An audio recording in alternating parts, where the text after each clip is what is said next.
Hi, DF team. This is less a question and more of a statement for additional discussion regarding the future, the idea of a future Xbox becoming more PC-like. I have to say, I really dislike this idea. Multiple storefronts would be welcome. However, I do not want the inherent Windows issues to be present on a console, traditional or handheld. Ever since updating to Windows 11 24H2, I've had a number of issues with games crashing. Then there are cases like Jedi Survivor, which I played at launch on Xbox due to PC issues, even though I really wanted to play it at higher quality on PC.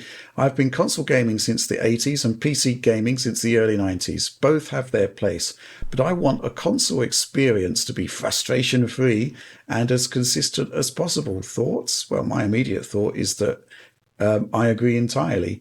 And that's the core challenge facing any kind of merging / transition / integration between Xbox and Windows, is that you can't diminish the Xbox experience just by introducing PC compatibility. And this is a really tight sort of a tightrope that Microsoft is going to have to tread very carefully across, because absolutely there could be problems there. And I think, if they want to do this properly, they've got to. We've discussed this several times on the Direct before. There's a whole series of foundational issues that need to be addressed. Interface, I think they can do that. I mean, they've got a pretty decent interface on Xbox consoles. The whole DirectX situation, that needs addressing. There's a lot going on there, that's for sure. And I'm just kind of interested as to how this is going to resolve, because, in theory, we shouldn't be having situations like Jedi Survivor where the Xbox console version is all right, but the PC version is basically a disaster, when fundamentally, it's very, very similar hardware at the core foundational level. So how this is actually happening, I don't know, but it certainly can't be allowed to transition across to whatever the new console will turn into. But at the same time, I can certainly see why Microsoft is doing this, because obviously the traditional console model hasn't paid off for them. They haven't really gained market share.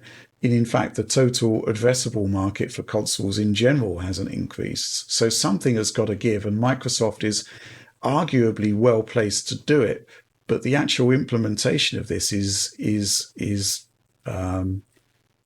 hugely significant and potentially terrifying as well. Tom, what do you make of this idea of what Microsoft is doing here? This idea that somehow Windows and Xbox can come together into one glorious whole. I love the idea of it. I love a unified, store. I love the idea that all my purchases could be translate across to like an Xbox PC. That's all great on paper. The practical reality, though, is that we've seen what happened with the Microsoft Store, and we see what the issues with that, and we've seen the issues that can arise with PC gaming.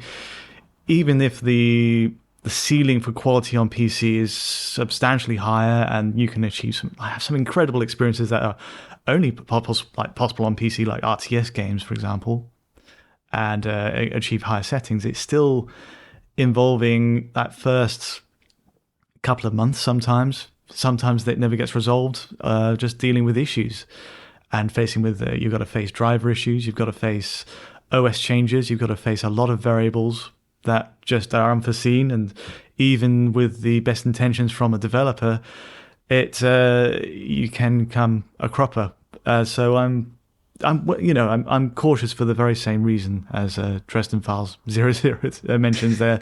It's inherent in the PC space that you're going to have to fight a little bit for the benefits that you get with PC gaming, and that's why I stick with console mostly nowadays. Like I still love PC, but to relax at the end of the day, I want all that stuff to be sorted with a fixed spec machine that developers have already optimized around. I don't think that's unreasonable. It's an interesting point there, Tom. I mean, fundamentally, a lot of people are time poor and they just want to pick up a game and play it.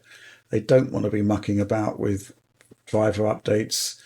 They don't want to be having issues with Windows 11 where, for example, now there's a bunch of Ubisoft games that don't work on certain revision of Windows. Right. Yeah. And Windows Update isn't updating if you've got Ubisoft games installed.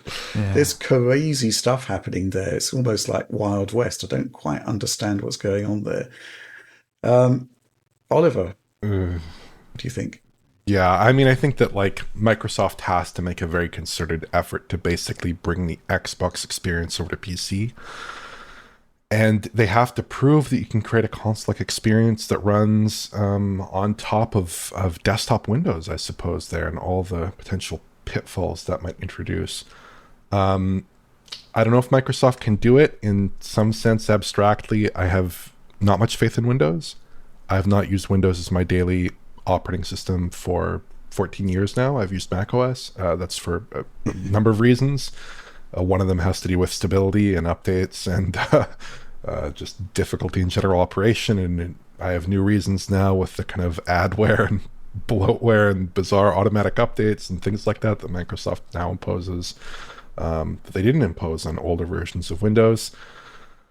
So if this is a very Xbox-centric thing with an Xbox interface and an Xbox approach to updates that deals with shader compilation and other problems and hassles, that's fantastic.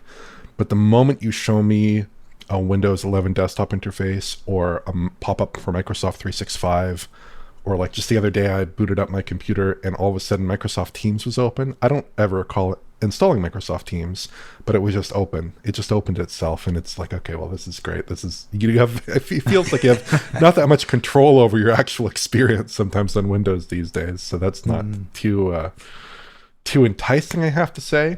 But I do think on the flip side that if Microsoft does nail it, that's fantastic. I mean, I think that the idea of the comfort and convenience of a console interface married with the almost infinite power, unlimited power of a PC, I think that's very, very exciting There potentially. it And I'd love to see that. Now, will Microsoft do that? I'm rooting for them to possibly achieve that. I think that Valve is probably going to do that for me at some point in the next year or two, and I'm excited to see that as well. But I'm excited for that concept. I think it's possibly a very interesting concept for someone who wants some of that more streamlined experience, but also wants to have a little bit more hardware power on tap and more customizability as well. Yeah, I mean, at some point they're going to have to break cover with, I mean, it could be years away at this point. They're going to have to break cover with how they're going to do this. I can't wait to see how they do it. Obviously, on Xbox, they've got these virtualized environments within that games run within, which may be a way to kind of isolate games from, just the general shenanigans that happens with Windows. But that's just a thought. I mean, it's certainly a tough nut to crack.